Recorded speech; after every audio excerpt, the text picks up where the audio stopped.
Hi, my name is Ben Dimmick. Thank you for joining us on our webinar today. We wanted to walk you through an important new tool that we've been developing here at Tevora that we felt could be crucial to your business opportunities while you're working with Okta. To give a quick introduction into who we are, my name is Ben Dimmick. I am the Director of Consulting Services here at Tevora. I essentially lead up our implementation team for Okta, as well as a number of the other products that we implement here. I'm also joined by Jerry Miller, who's our Director of Product Management at Tevora. He's been taking point on the overall development effort and essentially driving the effort for actually getting this tool put together. To step through real quick who we are at Tevora, I'm assuming most of you know who we are already, but just at a high level, we are a cybersecurity consulting company. We focus on cybersecurity consulting exclusively, but we do also resell a number of vendors in the space as well. We really focus on several key areas in cybersecurity, and then have a pretty wide breadth in terms of the areas that we touch on. For instance, our compliance practice is very large, as well as our penetration testing practice, ERM, incident response, and of course, solution implementation, as I mentioned previously. To step through some of our credentials, we've been recognized by several different organizations for our excellence, both as a company as well as a cybersecurity company. And you can also notice from our assessor statuses down at the bottom that there's a number of different standards that we assess against and have gone through the rigor of being certified within those. So without further ado, let me dive into the Okta management tool and what it is and what it does. The reason why we started working on this, we really started off from a problem statement. We started to look at this and say, what is it we need Okta to do that it doesn't do currently? And one of the things that we noticed right away is that there's no way currently to back up objects within Okta, whether they be user accounts, groups, applications, your general Okta settings. All of these things came up as challenges for us. Okta is really engineered to pull from various systems of record, whether it be your HRIS with Workday, or Bamboo HR, or what have you. All of these things are generally the most common approach for pulling in records, but there's really not a way to back up Okta itself natively. This becomes a challenge when, well, for a number of reasons. Number one, if you're trying to integrate various environments or ensure that you can recover quickly from an administrative, shall we say, issue, then the native backup functions are fairly useful. There's a number of different organizations that have been impacted by administrator override and users being or privileged accounts being compromised, and we thought that OMT was well positioned to step in and help protect against those sorts of things, so that if someone is making unauthorized changes, you can quickly get those reverted back. And also, of course, if there's an issue where you have users that don't have an external system of record, and Okta is really your primary source for those users, then obviously there's no external system to pull from to get better information on. The other thing that we're really looking to accomplish with this currently is having the ability to easily and seamlessly manage multiple Okta environments. So for instance, we've had some clients that we'll set up their production tenant of Okta with them, and during the course of the implementation, the question comes up, so what do we do with our preview environment? What do we do with our test, UAT, and so on environment? And generally in the past, our answer has been, we're going to go do all of this all over again inside of your Okta preview tenant. OMT allows you to bypass a lot of those challenges. And we'll dive a little bit more into that, as well as the other function of it that was one of the items with one of our clients that really sparked this whole project in the first place, was having the ability to manage multiple Okta, or excuse me, rather to migrate Okta tenants. So starting within one environment, whether we're performing a merger acquisition, or whether it's a matter of we're divesting one company from another and spinning them off, the OMT allows you to quickly get a handle on those processes. Whereas again, with Okta, it would be a matter of manually migrating and managing all of the applications that are in one tenant back into the other tenant as you're going through the whole process. So kind of break down and look at how we're currently engineering the product. You'll you'll find a lot of similarities between this slide and the previous one. So first of all, backup and restore is one of the most foremost features within OMT. Having the ability to create, we're calling them offline backups of Okta objects. Technically, they're just offline from Okta. They're stored in a separate tenant that we're managing here at Tevora, allowing you to get point-in-time snapshots of what your various objects look like within your Okta environment at the time that the backup was performed. Obviously, as well, going along with backups, we have the capability to restore backups. So without the restore process, it would just be a matter of essentially doing a stare and compare operation where we're looking at what was previously backed up and then getting everything changed back over in the existing environment. That's really where the ability to restore backups came from, though, was we knew we needed to go one step further and give you the capability to get all of your users automatically added back into Okta. And then, of course, there's the ability to schedule these point-in-time snapshots. We found that a number of our clients, they're finding a significant use for performing, let's say, weekend backups. So every night at 7 p.m. local time or so, there will be, or excuse me, every Saturday night at 7 p.m. there'll be a scheduled backup that's performed to go grab all the users in Okta, get them backed up, so that if we do have a terrible scenario that comes up, well, we'll have an automated backup we can go pull from, as opposed to having to have someone manually run these on a frequent basis. Secondary use case that we have brought up, or even the second one, is the migration functions. So this allows you to for instance, copy Okta objects from one tenant to another. We can very easily perform a backup and then do a restore to a different tenant. Or we can tell it to just simply copy the objects from one tenant to another right away. And again, we have everything broken up into categories for users, groups, applications, and then general Okta settings. There's a number of things that we can do here, a number of use cases where this has come up. As I mentioned previously, mergers and acquisitions, or divesting a company where we need to move things from one Okta tenant to another. Those have been strong use cases for OMT, and strictly speaking, have made significant reductions in overall effort to complete those.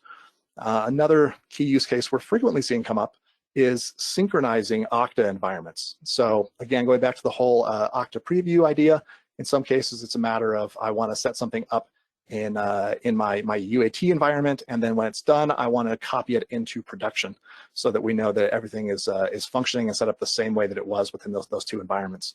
Or in other cases, it's a matter of I'm setting up a new test environment, and I want to replicate my production environment into the test environment so that I have the closest environment possible to what exists on the production side. Facilitating change control. Some of that comes back to what I was mentioned before. For instance, being able to set up a configuration in the UAT environment and then quickly copy that same configuration up to production when it's time to actually go back and run through those. And then the last one there, object change comparison. This typically comes up with internal audit, but it also comes up with a number of system administrators where they're looking to identify changes that have been made within their Okta environment. Part of the function here is that when we perform a restore, OMT will give us before we've actually run a restore, it'll give us an opportunity to see what's different from our backup versus the environment that we are restoring to. So this has been powerful for us because it's really allowed us to quickly see what things have changed since the previous backup was taken. So in the case of, for instance, a rogue admin, we could very quickly see exactly which changes they might have made. So that's the overall use case here. To kind of get into how it all fits together. So client production, that's really your Okta, or your tenant of Okta that's running. We use OMT from the backup scenario to quickly capture what's in your current environment and back that up to the databases we maintain. Our entire solution for the Okta management tool is based in AWS. We're using a number of different functions on the back end to facilitate a smooth process for backup, restoring, as well as retaining those backups, and we're able to ensure it's a fairly smooth and routine process. When we're performing a restore, on the other hand, it's a very similar function. We just happen to be pulling out of the OMT, the Okta Management Tool databases, and then applying those via API calls, just like with the backup, to apply objects that need to be sent up to the environment. And then, of course, the migration process is similar. We're essentially performing a backup on one tenant and then a restore on another one. Whether it's a matter of seeding a new environment or migrating from one environment to another, it's fairly straightforward to get functions moved across. To get into a little more of the nitty-gritty here, essentially we're set up right now to back up user objects. So these are our user accounts, as you would think of them. The limitations currently is that we don't have a way right now to back up the user's password. This is simply because Okta does not allow us to back up or to get access to hashes or unencrypted passwords. And so what we're left with is that we can't get the user password, but otherwise we get essentially everything else in the user's profile. Similarly, groups. We're able to back up groups. Who's a member of those groups? Which groups is a user a part of? And then finally, the applications. We're also backing up applications. We're able to move those across. When migrating those from one tenant to another, we do have to go through the process of setting up SSO again, as well as in some cases setting up provisioning again. This is a security function as much as anything else. Some of this is also a technical limitation of SAML itself. But the intent behind it, though, is that you can quickly get your applications either back up and running, or else running in a similar fashion within the targeted environment. The assignments section here, as I mentioned, we're able to retain who is supposed to be a member of which group, which users are assigned to which apps, and then of course which groups are assigned to which apps. This allows us to very quickly get users back up and running. So, going back to our previous situation, if we had a situation where the users or a number of users were impacted, we accidentally unassigned several users from an application, we need to get that back into place. We could perform a simple restore and get all of those user assignments back into place where they were before, whether it's in the right groups, in the right apps, and having all the groups assigned to the right apps. I mentioned before as well that there's a number of Okta settings that we can back up. Some of the functions around this are still forthcoming. We do currently have some limitations around what Okta has exposed to us via their API. And with Okta rolling out the Okta Identity Engine to more and more customers every day, the number of functions that we can back up and restore is expanding on a day-to-day basis. So we expect that this list in terms of settings and how they're backed up is going to be growing exponentially going forward to allow you to have even more control over exactly what you're able to back up, as well as how quickly you're able to recover during the situation. With that said, let me go ahead and skip into the demo. I think we probably have a pretty good idea at this point in terms of where we are going with this. So let me go ahead and share the demo within our environment here. So when you first log into the Okta Management Tool, this is what you'll get as an interface like this. This screen over here is showing you the tenants that we currently have added to the account I'm signed into with the Okta Management Tool. So the tool itself is set up to be federated through Okta. So we don't have we have very, very limited username and password functions because everything goes directly through through your Okta tenant to log in. But once you've gotten to this screen, you can see I already have 2 tenants added here. But when we click on Add Tenant, you'll be prompted to put in a name, API token, and then the URL associated to your Okta tenant. The name is going to be something friendly. So like, for instance, over here, I have Tevora Demo and I have Partner Ben. The API token, this will be something that's generated within your admin account. And this is an important factor because we don't need to worry about additional security concerns coming out of OMT. For instance, we don't have to worry about the Okta Management Tool accidentally providing someone with super admin permissions, whereas previously they only had help desk permissions. Because all of the access is done using the API tokens that they are generating and applying here. So makes things for a very straightforward approach in terms of organizing security and putting all the right functions together for end users. Once those are done, you can see over here at a high level the name I provided as well as the URLs associated to it. You can also see on this dashboard here the backups that were previously performed. So, for instance, this red line here shows when the backup was performed on a particular day for this particular tenant, and this line slides over time to show when backups have been performed, so you can see how healthy your tenant is as well as how well covered it is on backups. And then the backup percentage over here also shows you the percentage of objects within your environment that are being backed up as you're going through the overall process. To kind of jump into it here, I'm going to go ahead and demonstrate a backup, but let me go ahead. I'm going to show my environment first off. So inside of this Okta environment, so I'm in Tevora demo right now. You can see I have 10 users that are currently added to this group. So this will be the demo users group. These users all have an email address that's been randomly generated. We can see we have Aaron Black, Michelle Duncan, Jackie Foster, and so on and so forth, all the way down the list. These user accounts are here to demonstrate how user accounts get backed up and retained. But as we come over here, I'm going to go ahead and I'm going to tell it to add a backup. I'm just going to give this backup a name. So when you're scheduling a backup or when you're adding a backup, this essentially is creating a backup scheme or a template for how we're going to conduct backups within our particular tenant. So we're going to provide it with a name. Let's actually call this backup of our demo of user backup. Over here in select tenant, we're going to go ahead and we're going to select Tevora demo, which is where we want this to come from. Now we have a couple of choices here. If we flip on backup all, that'll tell it to back up everything, back up all of our users, groups, apps, and so on and so forth.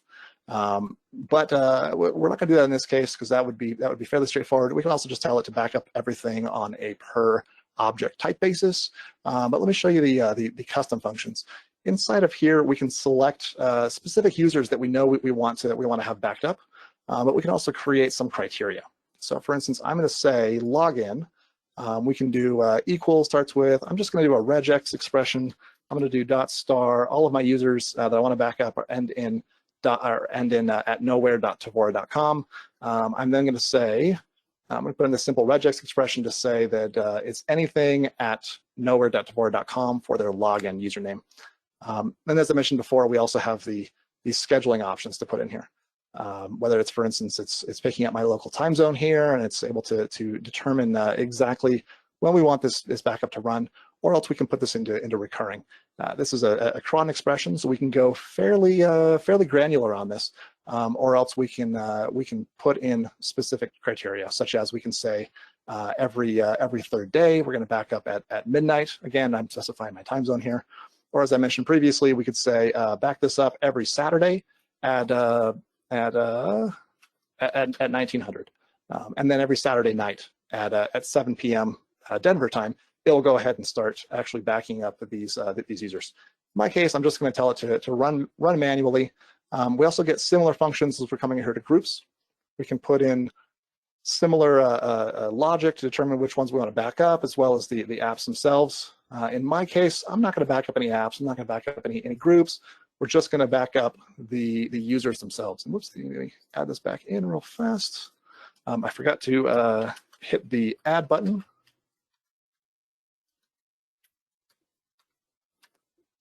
I'm going to hit the plus. There we go. Now we are set, and it knows what we're going to be backing up. So I'm going to go ahead and tell this save and run now, and this will start running. Oops. Oh, I know the problem was there. Let me try that one more time.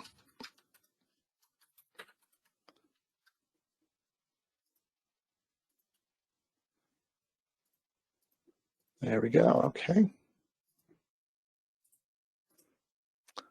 It didn't like the fact that I had put in some functions previously and then took them back out. So let me run this one more time here. I'm going to hit the plus, and then we're going to save and run now. There we go. Okay, now my job is running. So as that's going through, I'll go ahead and I'll show you some more of the user interface. And the Okta management tool is cognizant of the of Okta API rate limits. So it's looking at how heavily utilized the Okta API is right now. It's making sure that we're not overrunning the Okta API. If that does happen, then you can have a lot of negative effects, such as losing access to the web-based console and having the ability to manage through the web browser itself. So we're very careful of that and making sure that we're watching the current rate limits. But coming over here to the restore functions, this allows you to see the backups that have been previously completed and go ahead and execute those to be restored back to specific functions. The other thing that we can do as well is that under migrate, this is going to be a very similar process. We're going to click on new migration.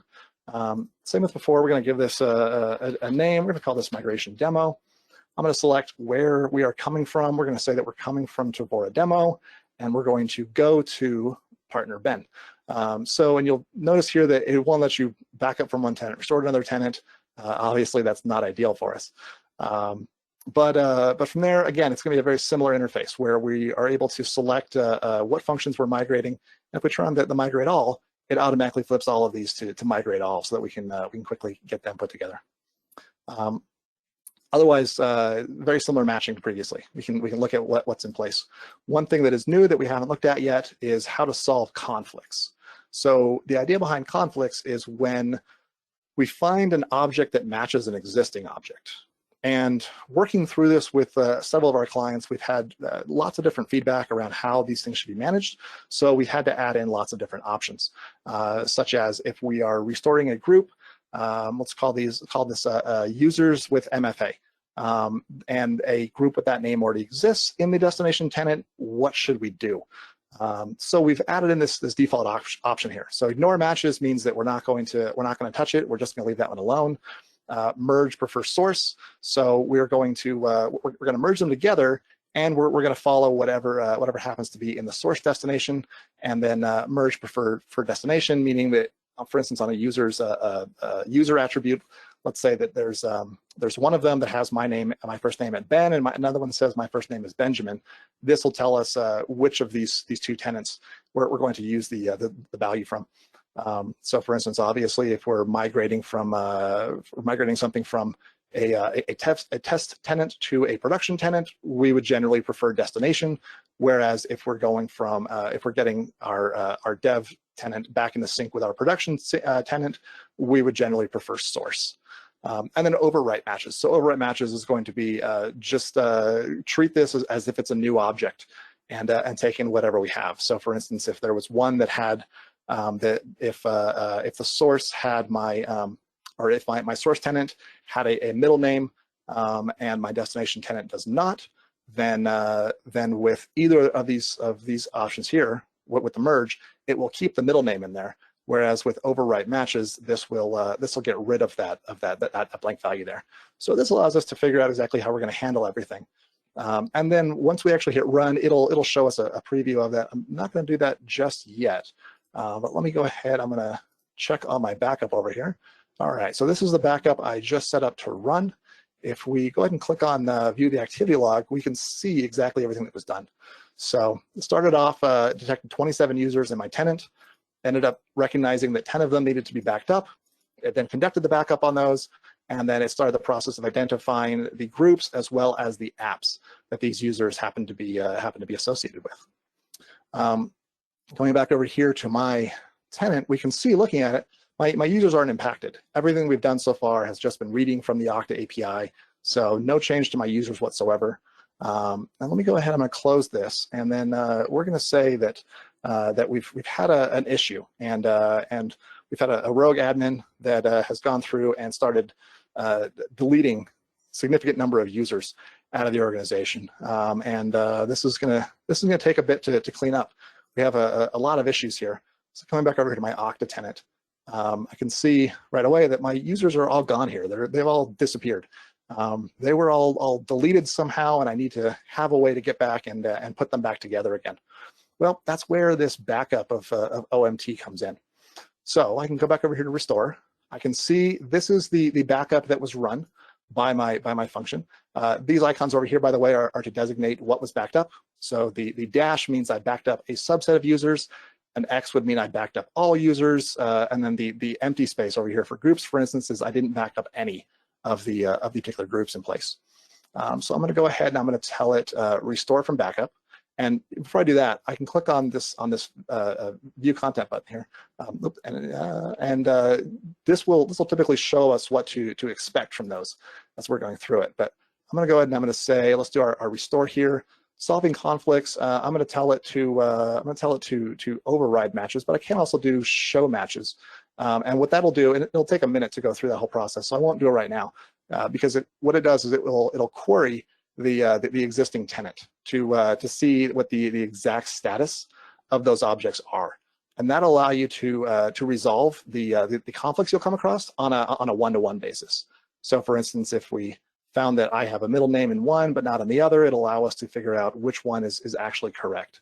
So in this case, I'm going to tell it prefer source being my backup in this case, and I'm going to go and I'm going to tell it to run.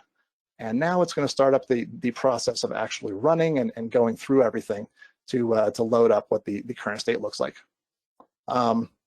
Jumping over here again to the migrate section, you can see, for instance, that on this one I have all users, groups, and apps backed up.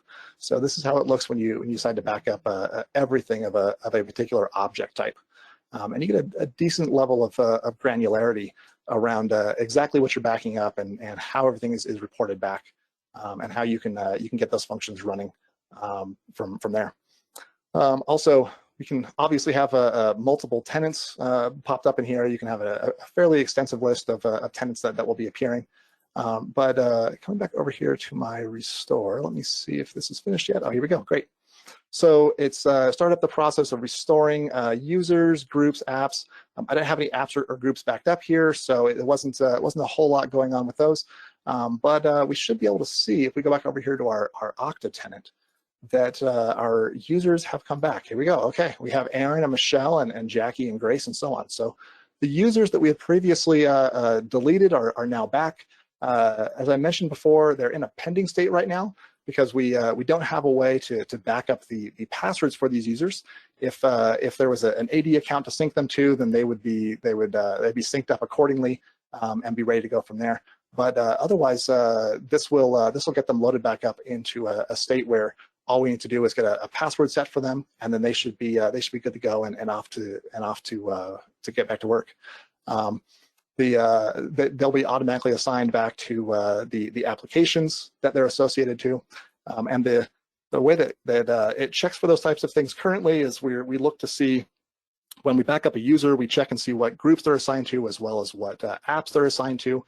If those apps exist and those groups exist, then we get them tied back up together, and they're all set to go from there. If they don't exist, but we subsequently restore the group later on, for instance, it will restore those memberships then. So there's no race condition to worry about. There's no situations where we have to make sure that we're restoring groups first and then users afterwards. But otherwise, that is the demo, and that's how OMT comes together.